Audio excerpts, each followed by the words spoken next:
Great morning my dear friends. दोस्तों last lecture number 3 of chapter number 17 we have completed chapter number 17 और आज last लम्हों में आखिरी बात में मैं कुछ इमोशनल हो जाऊंगा दोस्तों, और मुझे रोकना मत आप। चैप्टर 17 हमारी जर्नी स्टार्ट हुई थी चैप्टर 1 से। We have completed 17 chapters. This business organization, is a lengthy subject. 25 chapters are there. लेकिन दोस्तों 17 चैप्टर्स में we have completed 70 to 80% part, because इसके बाद जो भी हम करेंगे चैप्टर 18 से, that is in relation to leadership, that is in relation to motivation, that is in relation to management, that is in relation to employees, that is in relation to placement, hiring of employees, how to motivate it. तो next chapter onwards एक नया concept start हो जाएगा। accounts, finance, relationship, IT, ethics, corporate governance, सब कुछ we have completed up to 17th। तो आज का ये जो लेक्चर है, this lecture is very precious, very important. I will say very small lecture and you will enjoy in this lecture. आज लिखना बहुत कम है, जस्ट मेरी बात को सुनना है। इसके बाद you can attend my revisionary lecture, और उस रिविजनरी लेक्चर्स में मैं यूट्यूब लाइव भी आता रहता हूँ, जूम मीटिंग में भी आता हूँ, and in that revisionary lecture you will able to revise all that. But revisionary lecture को अटेंड करने का बेनिफिट तभी है इफ यू अटेंड दिस। एक बार आज हम लास्ट टाइम चैप्टर 17 में लेक्चर 3 में मैंने कोटेशन लिखी, friends you can do anything and everything, believe in that. विश्वास रखो कि आप सब कुछ और कभी भी कर सकते हो। एक्चुअली में क्या होता है, हमें अपने ऊपर भी विश्वास नहीं है कि हम कर पाएंगे नहीं कर पाएंगे, तो वहीं पे हमारी हार स्टार्टिंग है। बेटे आपको अपने ऊपर तो पहले विश्वास रखना ही है that you can do this. तो let start with the journey. बेटे मुझे उम्मीद है कि आप इसी पोस्चर में बैठ रहे होंगे, आपकी कमर बिल्कुल सीधी, and you are sitting in this lecture number 3 chapter number 17 fraud, fraudulent behaviour and prevention in the business. तो बेटे मैं भूपेश आनंद आज आपके सामने आ रहा हूं चैप्टर 17 में, fraud, fraudulent behaviour and prevention in the business. We have discussed in lecture number 1 that what are the related words in relation to fraud.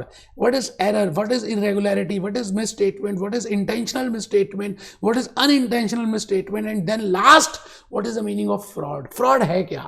An intentional chori for the benefit, for unjust benefit, And then we have discussed so many examples. मैंने बड़े सारे examples आपको बताए और ये बताने की कोशिश की that what I mean by fraud.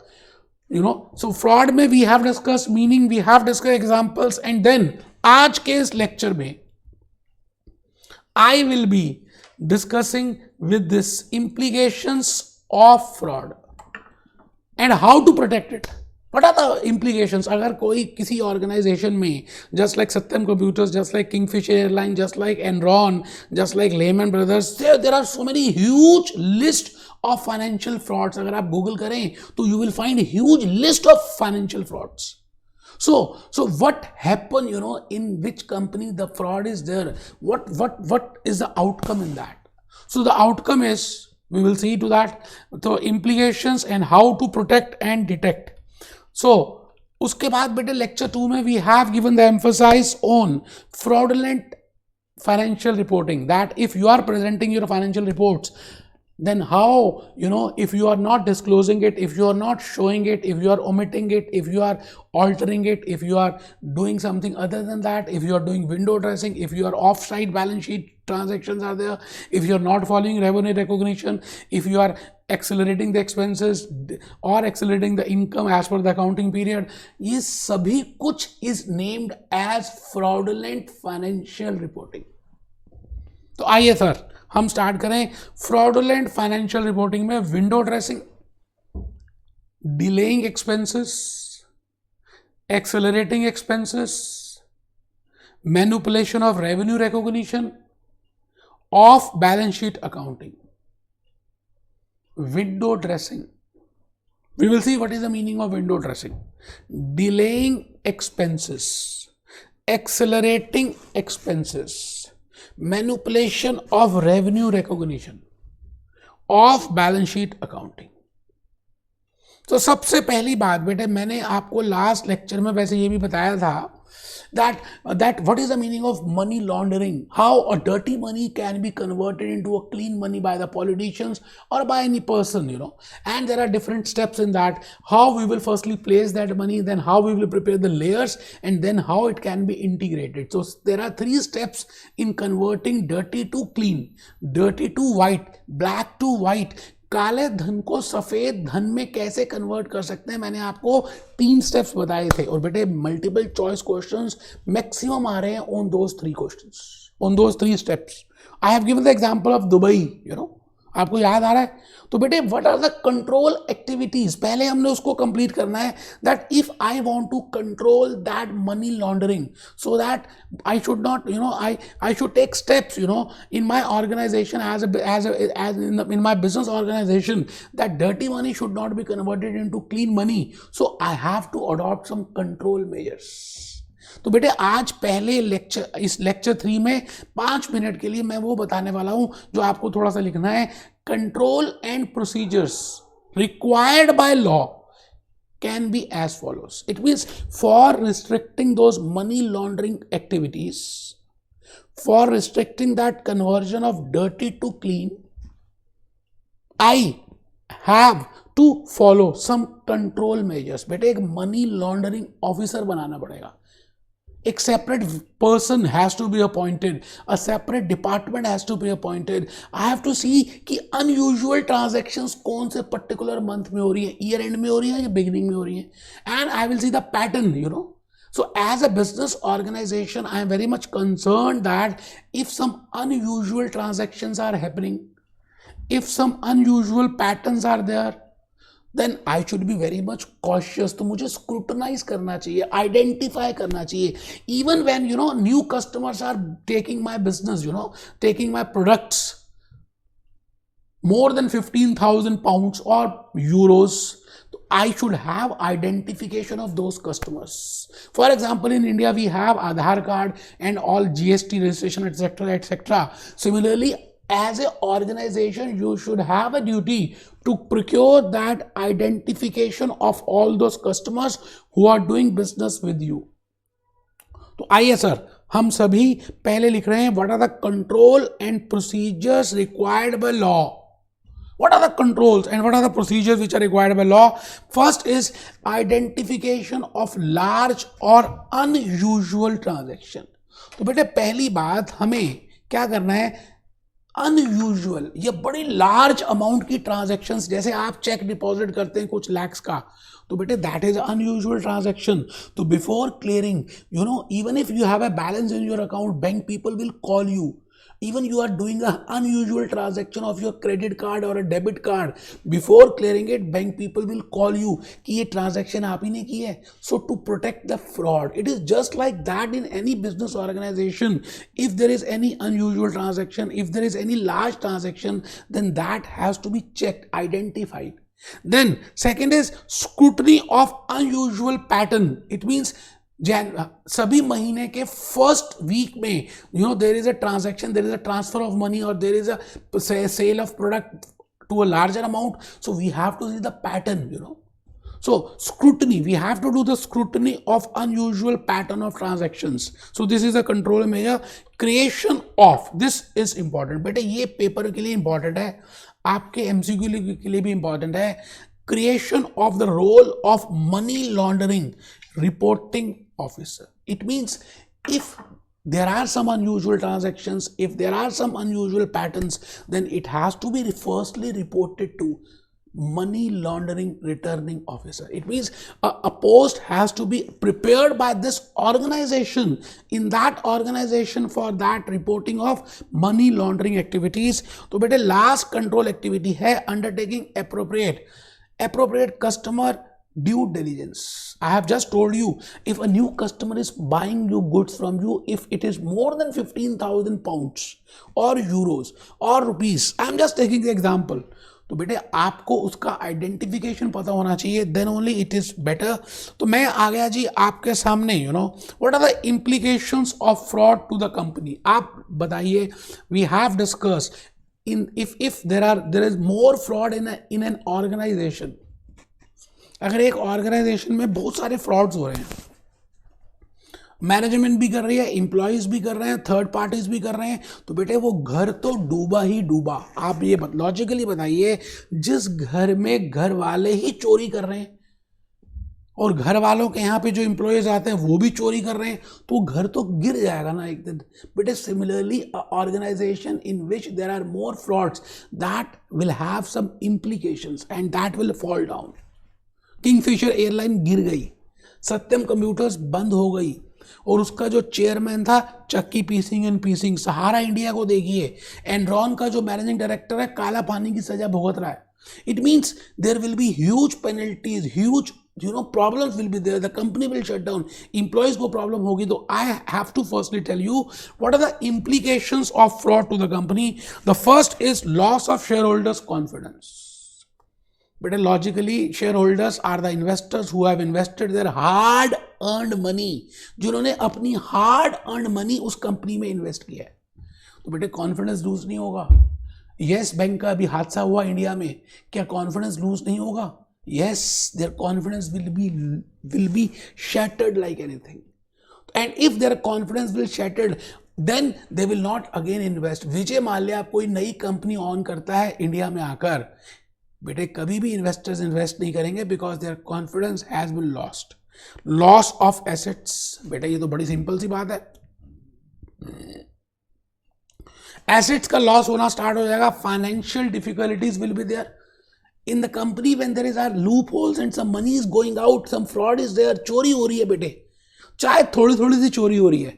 Financial difficulties, liquidity difficulties, liquidity crunch, there will be decline in the gross profit ratio, there will be decline in the solvency ratios, short term solvency ratios, current ratios, liquidity ratios, and ultimately that company will fall down. Collapse of the company, fourth implication.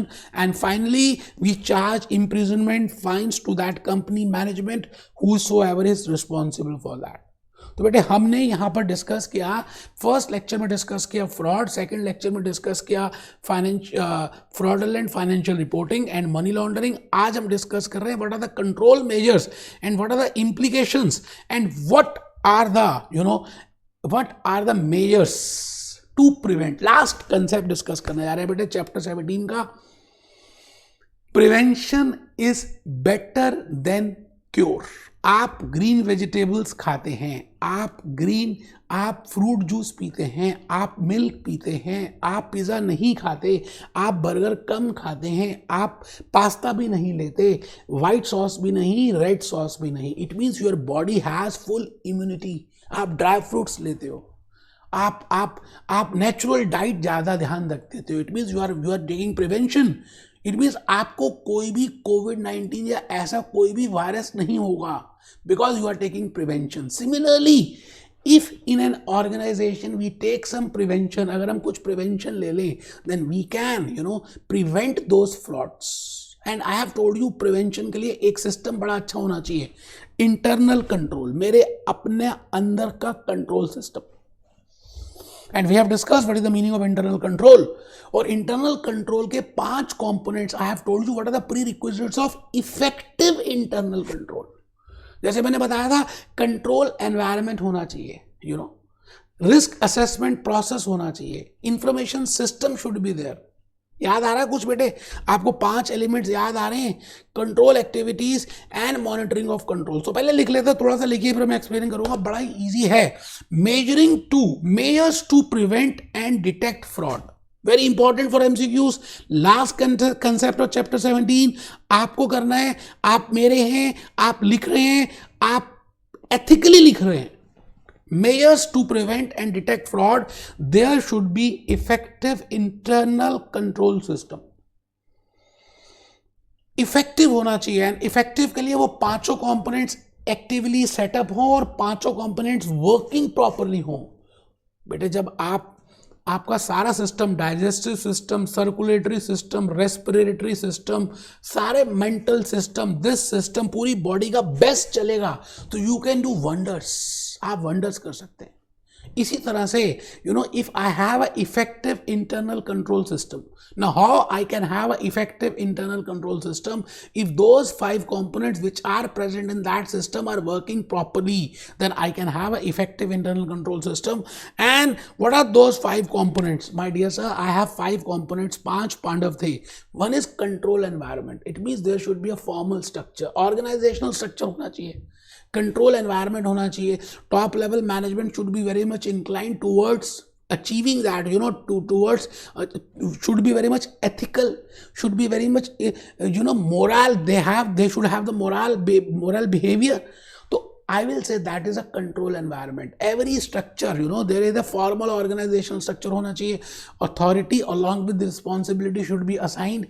So this I will say as a control environment. Second is risk assessment process. Risk assessment जो process है, it means those activities, those processes, those technologies with the help of which you can detect the risk की risk कितना हो सकता है, foreign exchange risk, business risk, financial risk. So there can be different types of risk. So I have to take the use of best and latest technology with the help of which I can have detect or I can see the how much is the risk possible. और third है बेटे information system. अब आपने control environment बना दिया, आपने risk assess कर लिया. Now this information has to be given to the top level. तो दिस इंफॉर्मेशन, इस इंफॉर्मेशन को हम इकट्ठा करेंगे and that has to be given to the top level. That is named as information system. Information system, so that top level can monitor the things, can get the information and can then act properly. Control activities, बेटे there should be control activities. Internal check होना चाहिए, segregation of duties होने चाहिए. If these are the things which are present in a system, then I will say it is an internal control effective system, and then I will say it will to the maximum extent can prevent and can detect the fraud. Last है बेटे monitoring of controls. तो monitoring of controls में बेटे मैंने यहाँ पे कुछ एक आपके लिए फोटो प्रिपेयर किया है. That I have just given the example that all the 5 components of internal control system should be set up and working properly.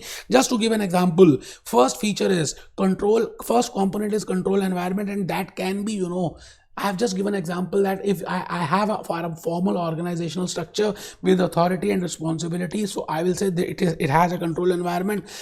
Risk assessment process.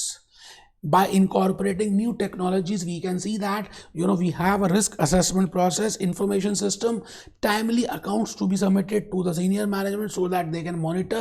So that information system should be present in that internal control system. अगर ये सब होगा तो मैं कहूँगा I have a effective internal control system, and then I will say that this internal control system is capable enough, सक्षम है for preventing and detecting those frauds. Control activities, segregation of duties, internal check, monitoring of controls. बेटे monitoring of controls के लिए internal audit में already आपको explain कर चुका हूँ. We should have internal auditor, we should have internal auditor department, we should have audit committee. Audit committee should take steps to appoint that internal auditor. And internal auditor का main work यही है कि controls को देखना that whether they are proper और whether there is a need of updation. जैसे आप कोई ऐप डाउनलोड करते हैं तो बेटे कई बार उसकी अपडेशंस आ जाती हैं. Then you have to see whether you have to update it or not. Similarly, the controls which were there in the organization, that has to be seen that whether they are properly updated or not. तो बेटा ये मैंने आज आपके सामने रखा. And who are the persons who have the duties of management in preventing? ऐसे कौन से लोग हैं? Those who are responsible for preventing and for detecting that fraud. Top level management. तो आप लिख लें, हेडिंग लिखें, लास्ट हेडिंग है duties of management in preventing and detecting fraud. Duties of management in preventing and detecting fraud. Duties of management in preventing and detecting fraud. Duties of top management, duties of audit committee, duties of employees. बेटे मिलकर हाथ बढ़ाना. एक अकेला थक जाएगा, मिलकर हाथ बढ़ाना. ऐसा नहीं है कि हम खाली कहें top level management, no, along with that employees, along with that audit committee, along with that top level management, every person has the duty कि वो ऑर्गेनाइजेशन प्रॉपरली वर्क करे। बिकॉज अगर वो जहाज डूबेगा, टाइटैनिक शिप देखी थी बेटा, टाइटैनिक जब डूबी तो उस जहाज में जो बैठे थे वो सभी डूब गए। अब उस जहाज में कौन कौन बैठा है? टॉप मैनेजमेंट बैठी है, मिडिल मैनेजमेंट बैठा है, and employees are sitting, third parties are sitting, audit committee is also sitting. जब वो पूरा का पूरा शिप ही डूब जाएगा तो बेटे ये भी तो डूबेंगे। तो ultimately indirectly they are doing for them only. So who are the persons? Top management, audit committee and employees. So like this, my dear friends, I have completed lectures chapter 17, lecture 3. उम्मीद है आज तक का आपको समझ आ गया होगा chapter 17 तक। बेटे अब हम जो चैप्टर 18 से स्टार्ट करेंगे, एक नया दौर है, नया कंसेप्ट है, नई बातें हैं। We will talk something about employees, human resource की बातें करेंगे। अभी तक we have discuss about analysis, we have discuss about stakeholders, we have discuss about structure of organisation, हमने एथिक्स की बातें की, हमने कॉर्पोरेट गवर्नेंस की बातें की, हमने बहुत सारी बातें की बेटे अकाउंट्स फाइनेंस से रिलेटेड। अब हम अकाउंट्स फाइनेंस से रिलेटेड नहीं करेंगे, that we will do in F2 and F3, management accounting and financial accounting. But in accountant and business, right from chapter 18 to chapter 25, I will be talking of human resource. So be happy, be jolly, be cheerful.